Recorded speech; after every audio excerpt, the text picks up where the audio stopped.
Welcome to another episode of Weather in the Storm. I'm your boy Vince. And I'm your girl Shannon. And guys, we want to thank you all so much for coming out to our book signing. Yes, you guys. We had an amazing time. We had such an amazing crowd of people. Yeah. And we just want to say thank you.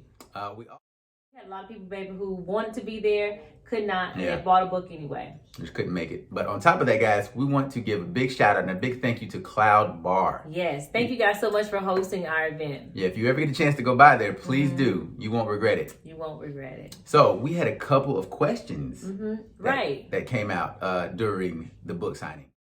Out of the way, you can find us, Vince and Shannon Weathers, on YouTube, Facebook, and Instagram. That's right, you guys. Like and subscribe. Like and subscribe. Okay, so you guys, first question that we received was how to lock him down. Wait. Why it gotta be him? Why can't it be her? Why can't it be how to? Well, I know that was from a girl then. I know that was from a woman. I mean, maybe. Okay then. It's 2020. Hello. All right then.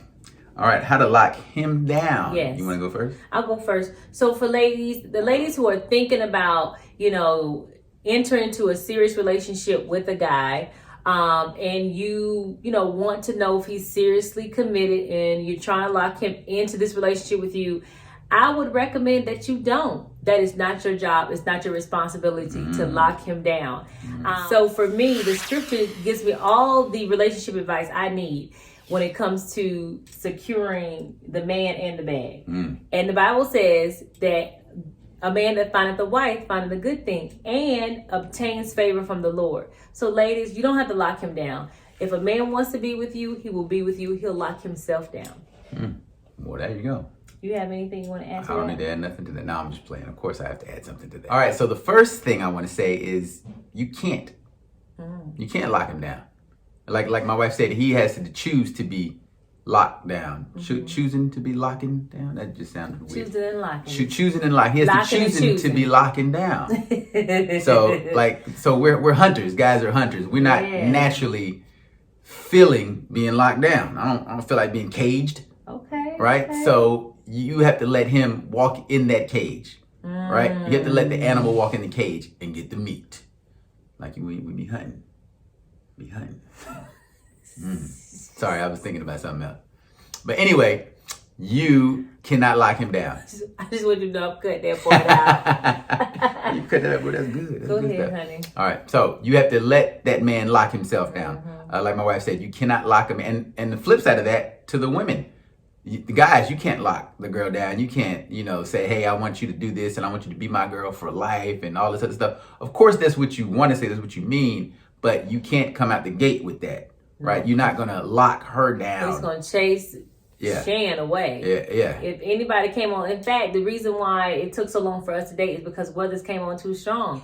And I was like, well, you did. I only know one way. And so as a result, it took him 3 months to get the first date. So I would just say, like, for the guys, if you're pursuing a girl, just take it slow. And she will give you the pace, if that makes sense. Yeah, you'll read off of her cues, off her body language, off of what she's saying, how she's flirting with you. Yeah. Stuff like that. How heavy she's flirting with you, how heavy she's not. Read off of that stuff. Her nonverbals. And the most important thing is consistency.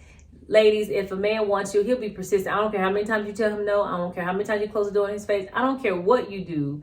If he wants you, he will be persistent. He'll pursue you. If he's not pursuing you, you probably should continue to keep it moving, ladies. There we go. All right. Next question. Next question. Okay. Second one says, how do I know when I have met the right one? That's a good question. How do you know? All right. So my take on this is you don't know if you've met the right one, right? 10, 15 years in your marriage. We see couples get split after 10 years of marriage, 15 years of marriage, 20, 25 years of marriage. And to year 2 or 3, they probably said, oh yeah, this is the one. And then, 10 years down the line, they think, oh, well, maybe this wasn't the one. So you don't know if you've met the one. What you do know is this is something different. This is something new. This has potential. And that's what you build off of. That's what you fall in love with.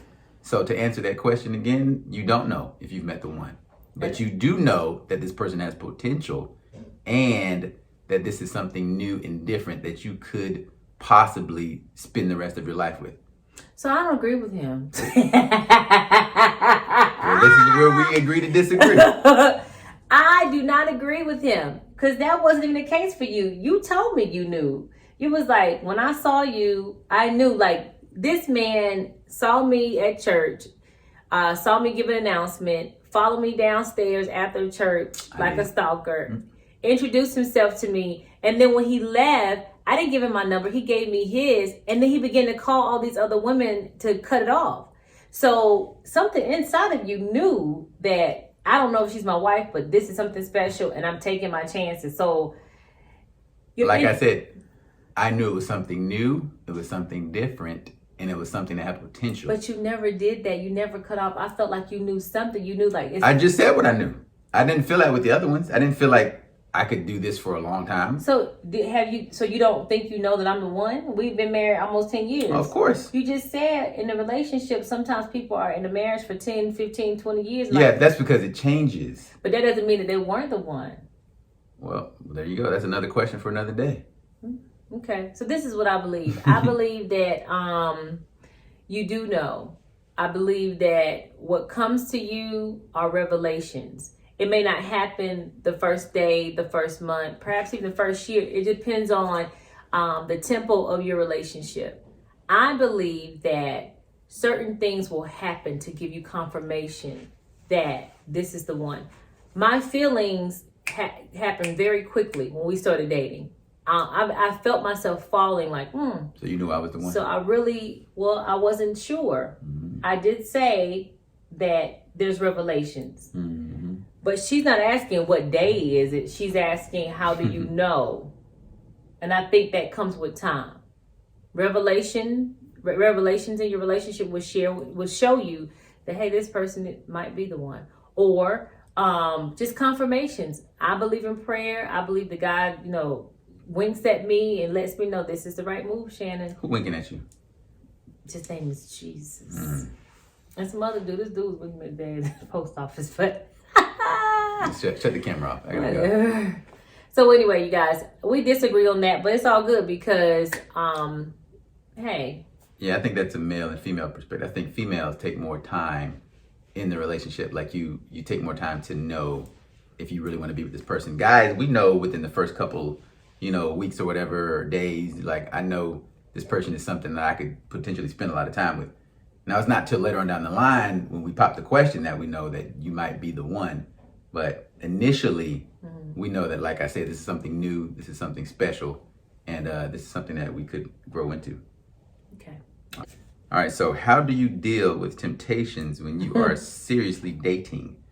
Meaning other people are still trying to talk to you.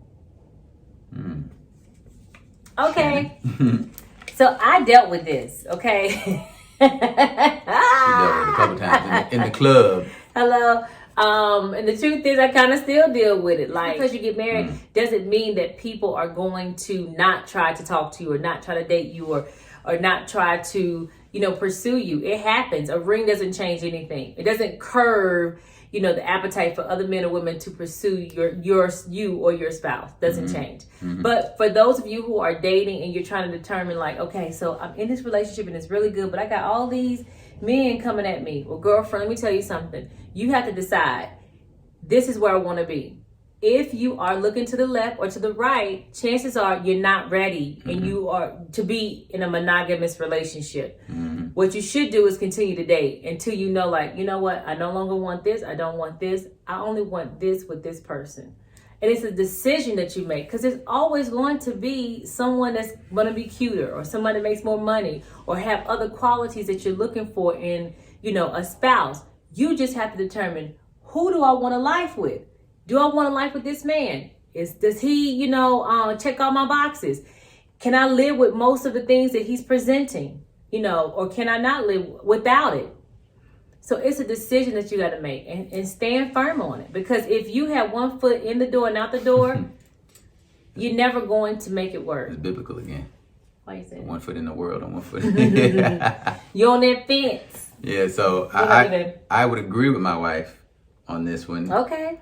So I had a friend, a homeboy of mine. He told me something. He said, I asked one of my other friends' parents, one of the dads who had been married for like 30, 40 years, and he was like, how did you stay faithful for so long, out here in these streets? And the dad was like, he said something profound, and my boy was like, I thought he was going to be like, platinum raining down from heaven. No, he was just like, I made a decision.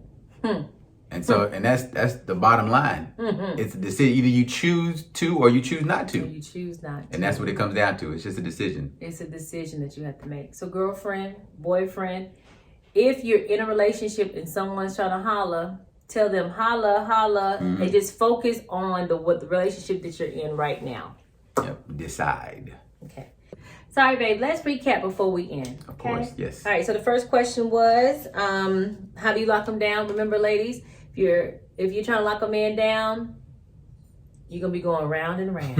You don't lock him down. You don't lock him down. You let him lock himself down. That's right. Because the man who wants you will pursue you. How do you know when you've met the one? And my response was, initially you don't, but you know it's something new and something different, and it has potential. Right. And my response is, you guys, based on the things that you prayed, the things that you wanted, the things that you whispered in your heart, that you didn't utter out of your mouth, you will begin to receive revelations of those things. And here's the practical principle. If you have to decide, is this who I want to spend the rest of my life with? Can I do life with this person? Because the truth of the matter is, no matter who you're with, you're going to have to deal with something. You just have to determine if you're willing to live with that or whatever it is. Last question. All right. How do you deal with temptations when you are seriously dating, meaning other people are still trying to talk to you? So the recap on that was, we both agreed that it is a decision, that you make. That's right. It's a whole decision. You decide, I want to be with this person, and everybody else have to wait. Or you don't want to be with this person, and you want to play the field. Ain't no more playing GA. What you just say. Be careful out there playing, y'all. It's 2020 people crazy. Anyway. So you guys, thank you so much for joining us today. All right, guys, and remember, don't fear the storm, weather the storm. Peace. Love, lifestyle, and laughter. You're listening to R&B Instrumentals. Weathering the Storm Podcast with Vince and Shannon.